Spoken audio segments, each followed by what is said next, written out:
Maya pupna magpu anoba chahi asida ngan Khuman ki maikidiki anoba video magaloinana taram nokjari.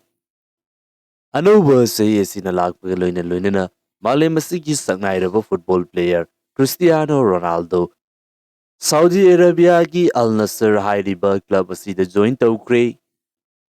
Matam amada Asian country sing asi football hairiba masana asigi leiriba platform asida maming thokna sanaramdaba taragasu haukribा chahi khara asida Asian country kaya ama masana asida participate tawbada natana miyamsingna sakhangnaba adumak hauragli. Asumna lakliba fibam asida Ronaldo gumlaba football hairiba masana asida malem sinba tungna sakhangnaraba miyoy asina Asia gi club amada laktuna sanarakpa haibasi miyamgi miyengnafam oiba kakta natana football hairiba masana asigidamakta leiriba country sing asigi interest asida anauba inot ama hapnabagi maram ama oigadoribani. Lakliba chahi asida Asia gi leiriba country sing asisu malemgi leiriba atopa country singna football hairiba masana asida sanariba asigumna thak manana sanaba ngamba oirasanu.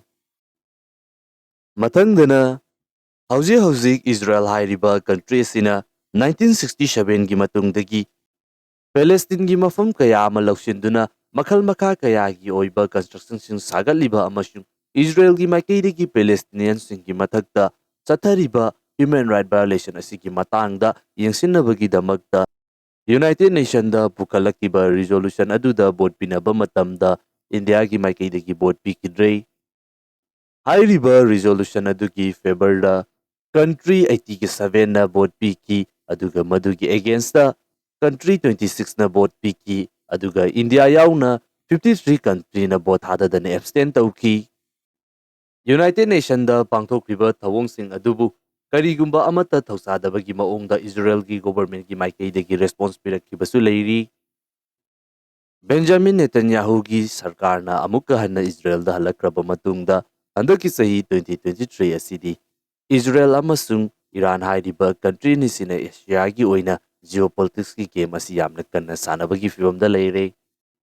Hauzi asi Iran hairiba country sigi uranium enrichment asi aduki matik yamna level wangkhalakabani haibadi atuba matamda Iran su nuclear weapon ama semba yabagi tangkak aduda leirabani. Benjamin Netanyahu asi Iran gi nuclear project asibu thingnabagi damakta khwaidagi mangjin thana cheliba miyoisinggi manungda ama oiribani. Mahakna power da hek lakpaga Israel amasung malemgi leiriba country sing asibu threaten tawgadaba nuclear weapon adu kaidawnungda Iran na develop tawhalloi haina yamna fongdorakre. Netanyahu na Israel hairiba country asigi existence asida apanba lakadaba khudingmak lemna amata tharoi haina fongdokli.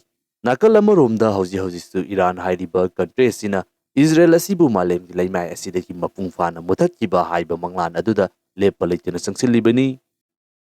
Hauzik leiriba Israel gi defense minister gi maikaidagi lakadoriba sahising asida Iran gi nuclear project asibu thugainabagi damakta Israel gi maikaidagi airstrike sing chathagani haiba wafam singsu fongdorakpa leikre.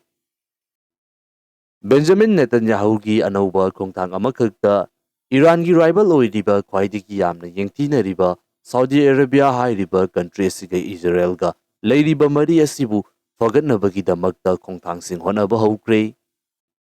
Masini hauzik nauna lakliba development sing asi video sigi oinadi mata asid losinjaragi matangi video anauba amada amukka hanna thengnarasi.